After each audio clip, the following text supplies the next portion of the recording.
Halo para Ajuma dan juga Ajusi pecinta drakor Big Mouth. Selamat datang di channel Benjamin Park. Sudah seminggu berlalu nih, dan sekarang episode 7-nya sudah tayang. Melanjutkan episode 6 di mana Park Chang-ho si Big Mouth ini telah dihianati oleh kepala sipir dan juga preman penjara. Episode dimulai dengan dua cecunguk Ji-hoon yang telah dapat putusan bebas karena sakit ini sedang dipasang gelang pelacak oleh kepala sipir. Dan masih dengan sikap mereka yang arogan, mereka berdua pun kini telah bebas dan dijemput oleh para pengawal mereka. Dan ternyata salah satunya memasang alat itu pada kaki pengawal mereka. Sedangkan kini Park Chang-ho terlihat sedang memikirkan suatu rencana. Kepala sipir yang hendak pulang ke rumahnya tak lupa memperingatkan anak buahnya agar menjauhkan Park Chang-ho dari Dr. Han agar dia tidak membunuhnya. Namun sesaat setelah kepala sipir itu pergi, sipir ini memberi tanda kepada Ketua Yang agar mereka melakukan rencananya. Ketua Yang lalu membawa Dr. Han ke sebuah aula gereja.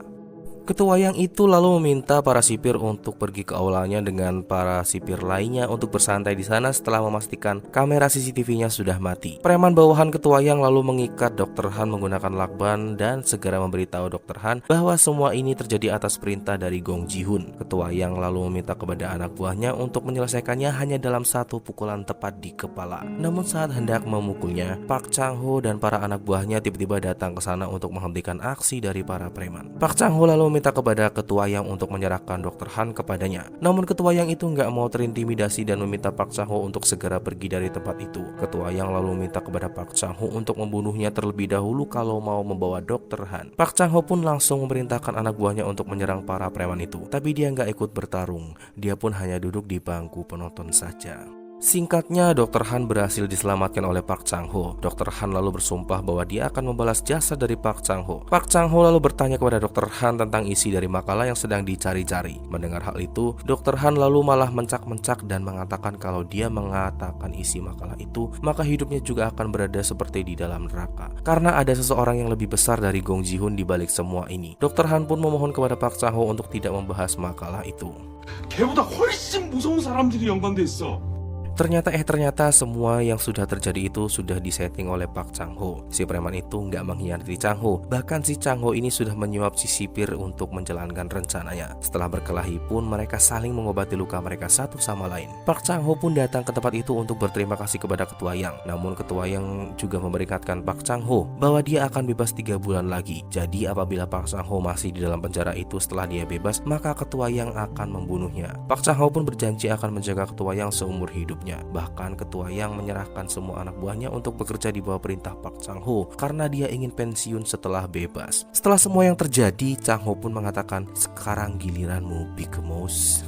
Sedangkan di sisi Go-mi-ho, dia sedang menghadapi sebuah masalah yang mencurigakan, di mana para pasien yang meninggal di rumah sakit tempatnya bekerja ternyata dibiarkan meninggal begitu saja tanpa mendapatkan perawatan medis. Dan ternyata itu adalah sebuah perjanjian dari pihak rumah sakit dengan keluarga pasien. Mi-ho lalu meminta ayahnya untuk mengecek darah milik pasien melalui teman ayahnya yang bekerja di Badan Forensik Nasional. Mi-ho pun diam-diam mengendap-endap untuk mencuri darah milik pasien yang sudah meninggal. Namun langkahnya terpantau CCTV dan dapat diketahui oleh pihak keamanan yang langsung menelpon Dr. Hyun. Mi-ho pun sampai di kamar mayat. Walaupun merasa takut, Mi-ho pun memberanikan diri untuk mengambil sampel darahnya. Namun saat hendak keluar dari kamar mayat, Mi-ho dihentikan oleh Dr. Hyun yang menantinya. Mereka lalu menggeledah tas Mi-ho namun tidak menemukan apapun di dalam tasnya. Mi-ho pun bebas. Ternyata Mi-ho memang meninggalkan barangnya di dalam kamar mayat itu, guys. Setelah mengambil barang miliknya, Mi-ho pun hendak pergi menggunakan lift. Namun lift yang sedang Mi-ho gunakan rusak dan dari atas lift itu ada seorang lelaki yang muncul dan langsung menghajarnya, bahkan hendak membunuhnya.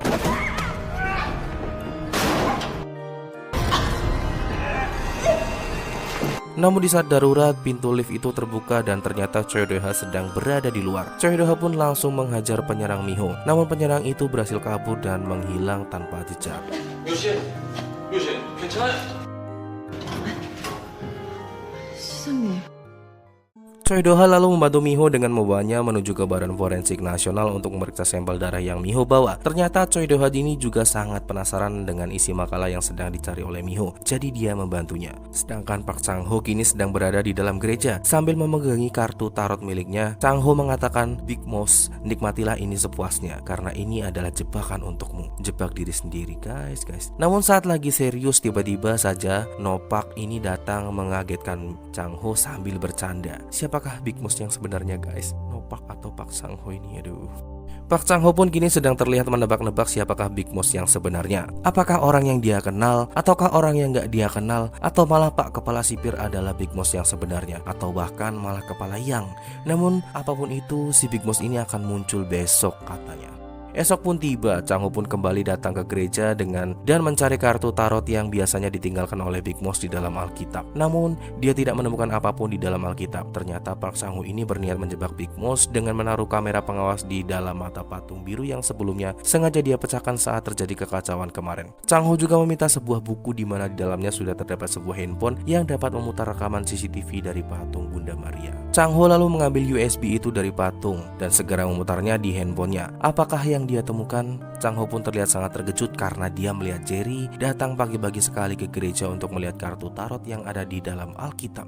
Chang-ho lalu mengingat di saat Jerry memperkenalkan dirinya sebagai kepada Chang-ho. Ternyata berdebah yang selalu mempercayai bahwa aku adalah Big Boss itu si Jerry. Chang-ho lalu segera pergi menemui Jerry yang sedang berolahraga di lapangan. Chang-ho lalu memanggil Jerry dan membawanya bersamanya. Hanya ada kita berdua di sini. Meski salah satu dari kita akan ada yang mati, mereka tidak akan mengetahuinya. Aku akan memberimu 3 kesempatan mengapa aku mengatakan ini. Kesempatan kedua dan kesempatan terakhir. Jerry pun mengaku bahwa dia masuk ke dalam bilik pengakuan itu karena dia penasaran melihat Chang-ho yang selalu masuk ke sana. Chang-ho lalu bertanya kenapa dia mengambil kartunya. Namun Jerry yang takut ngomong bahwa dia nggak ngambil kartunya. Jerry lalu mohon kepada Chang-ho untuk mengampuninya. Chang-ho yang ragu dengan pemikirannya sendiri akhirnya meminta kepada Jerry untuk keluar dari tempat itu. 형 진짜 제발 한 번만 나가! Chang-ho lalu mengecek kembali videonya dan menemukan bahwa video miliknya sudah dipotong selama 30 menit. Saat itu juga Miho ini menelpon Chang-ho dan mengatakan bahwa dia mendapatkan sebuah kiriman bunga kematian dan di dalamnya terdapat sebuah kartu tarot dari Big Boss. Chang-ho pun melihat foto kartu tarot itu yang ternyata berisi pesan si bodoh yang ceroboh. Chang-ho pun mendapat sebuah peringatan dari Big Boss. Chang-ho pun mulai merasa heran karena hanya ada 4 orang yang tahu tentang keberadaan CCTV di dalam patung itu. Chang-ho pun keluar. Dia pun sudah dinanti oleh Jerry yang langsung bertanya, "Hyung-nim, kau itu bukan Big Boss kan?" Jerry pun terlihat sangat kecewa dan merasa dipermainkan karena Chang-ho bukanlah Big Boss yang asli. Jerry lalu minta kepada Chang-ho untuk memberitahunya siapa Big Boss yang asli. Chang-ho pun menasihati Jerry bahwa jangan mengagumi Big Boss atau hidupmu akan hancur seperti hidup. 웃기면 나처럼 인생 작살나. 내 인생 더 작살날 것도 Saat ini Gong Ji-hoon dan para cecunguknya serta Choi Do-ha dan juga istrinya sedang berkumpul di sebuah tempat untuk memenuhi undangan dari tetua. Mereka semua yang hadir pun sempat menonton sebuah film dokumenter tentang keluarga mereka di zaman dahulu. Namun karena di sana nggak ada gambar dari Choi Do-ha, dia pun kembali diremehkan oleh para cecunguk Ji-hoon. Setelah menyelesaikan menonton video itu, tetua pun menceramai para anak muda yang terlihat sangat sombong hanya karena kakek mereka adalah orang yang ikut bekerja dengannya. Tetua lalu memberitahukan bahwa dia akan mencari penerusnya untuk menduduki tahtanya setelah dia pensiun. Semua orang pun terlihat tegang. Setelah itu, Choi Do-ha dan istrinya terlihat mengantarkan tetua untuk pergi dari sana. Para cecunguk itu pun mencurigai bahwa tetua akan memilih Choi Do-ha sebagai penerusnya.